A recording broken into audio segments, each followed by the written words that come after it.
안녕하세요. 크리스천 역사학교로 운영하는 신목사입니다. 오늘은 귀신 이야기를 하는 목사가 살아남는 법이라는 제목으로 한번 생각해 보도록 하겠습니다. 우리가 살아가는 현대 시대는 과학 문명이 하늘을 찌르고 있어요. 그래서 학교에 들어가면 이성적이고 합리적이고 과학적인 사상으로 세상을 살아가는 법을 배우고 있죠. 더불어 황금 만능의 물질주의가 사람들의 생각을 지배하고 있습니다. 그래서 돈이 우상이 된 시대에 살고 있어요. 마지막으로 덧붙이자면 이 시대의 주인공인 자신이라는 사상이죠. 그래서 자신을 중심으로 온 우주와 세상이 돌아가고 있다고 믿게 만듭니다. 이 세 가지가 우리가 살아가는 세상을 움직이는 주요한 사상들입니다. 이 사상의 틈바구니에서 귀신 이야기를 하는 목사가 설 땅은 좁디 좁죠. 그래서 오늘은 이 얘기를 좀 하고 싶습니다.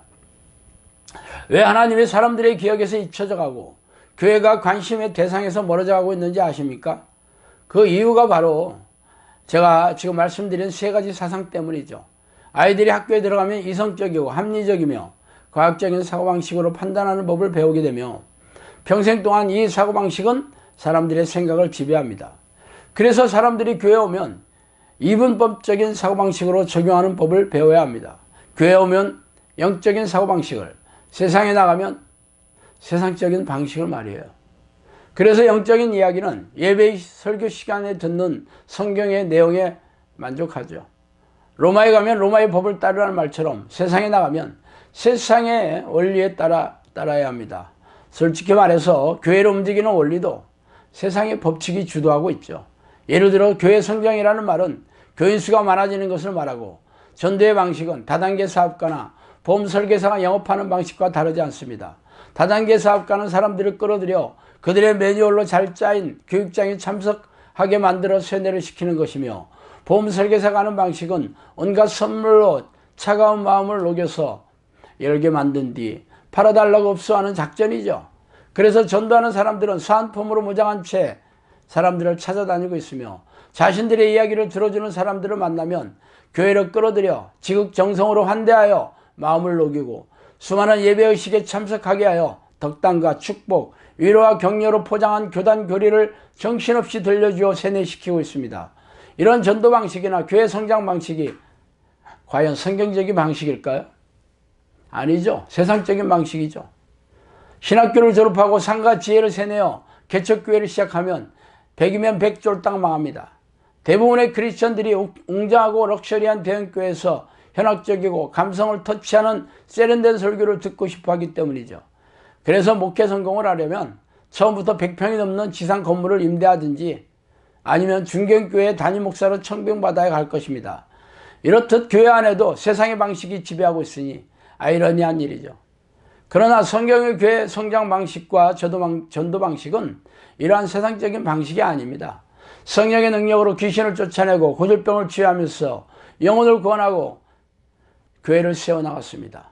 그러나 이 시대의 우리네 교회는 이런 영적 능력이 없으므로 이성적이고 합리적인 세상의 방식을 들여와서 상식적으로 또 현학적이며 감정을 타치하는 설교로 사람들의 마음을 사로잡고, 웅장하고 럭셔리한 교회 건물과 편의시설로 사람들의 마음을 만족시켜야 합니다. 그래서 교회에서 부익부 빈익분의 원칙이 그대로 적용되죠. 미자립교회나 작은 교회는 점점 자취를 감추어가고 대형교회는 더욱 초대형교회로 커지면서 고도 비만으로 뒤룩뒤룩 살찌는 모습이 그것입니다.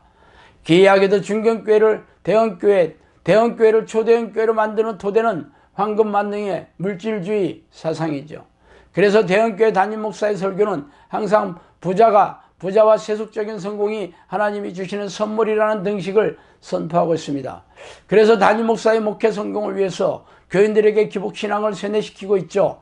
기복신앙이란 성경의 방식과는 아무런 상관이 없는 희생적으로 복을 빌면 빌수록 더 많은 축복을 받는다는 무속적인 신앙 방식이에요. 그러나 이는 교인들을 교회 건물이나 교회 조직을 지탱시키는 자원봉사제로 모으거나 막대한 헌금이나 11조를 거두어 드리는데 이만한 신앙 방식도 없기 때문이죠. 이를 부추기는 신학이 바로 번영신학입니다. 번영신학은 부자가 되고 세속적인 성공을 하는 게 하나님이 주시는 축복의 바로미터라고 가르치는 것이에요. 그래서 대형교회 장로가 되는 사람들이 부자가 아니면 될 수가 없고, 가난한 사람들은 하나님의 축복을 받지 못한 증거라고 수군거리고 있죠. 이렇게 기복신앙과 번영신학으로 무장한 신학사상이 하나님의 말씀을 교묘하게 속이고 비틀어서 교인들의 생각을 지배하고 있으니 기이하기 짝이 없습니다. 그래서 사람들이 교회에 오는 목적이나 희생적인 신앙행위라는 성례가 세상에서 잘되고 부유하게 되며 성공하는 세속적인 축복을 받는 게 기정사실화 되어버렸어요. 그래서 부자가 천국에 들어가는 일은 낙타가 바늘귀로 들어가기보다 어렵다고 하신 예수님의 말씀이 씨가 먹히지 않아요. 그러나 저는 어둠의 세상을 지배하는 세력은 하나님이 아니라 악한 영들이며 악한 영들과 피 터지게 싸워 이기지 못한다면 지옥불에 던져진다고 가르치고 있죠. 이렇게 말하는 목사를 우리네 교회와 교인들이 어떻게 생각할까요? 비이성적이고 비합리적이며 비과학적인 사고방식을 가르치며 세속적인 축복을 하찮게 여기고 영적인 축복을 얻는 영적 습관만을 드리는 영성학교의 훈련이 그들의 눈에는 낯설고 기이하게 비칠 뿐입니다.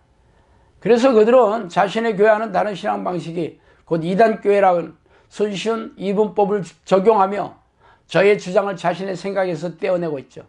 그러므로 제가 살아남는 생존 전략은 기적과 이적으로 귀신을 쫓아내고 정신질환과 고질병을 치유하며 삶의 진화나 문제를 기적적으로 해결해 주는 수밖에 없습니다. 이 땅에서 지옥같이 사는 사람들에게서 그들의 문제만 해결해 준다면 제가 어떤 이야기를 하더라도 받아들일 수밖에 없겠죠.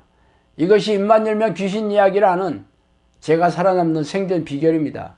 그래서 충주의 한적한 시골에 있는 영성학교가 전국에서 찾아온 사람들로 발 디딜 틈이 없는 이유예요. 그러나 제 이야기에 관심이 없는 교인들일지라도 제 주장이 진짜라면 귀신에 관심조차 없는 그들의 운명에도 결코 지옥불이 피할 수 없을 것입니다. 성경에는 귀신을 모르고 귀신과 싸우지 않고 살았던 이들은 죄다 지옥의 불길에 던져진다고 선포하고 있기 때문입니다. 섬뜩하고 두려운 일이죠. 오늘 여기까지 하겠습니다. 감사합니다.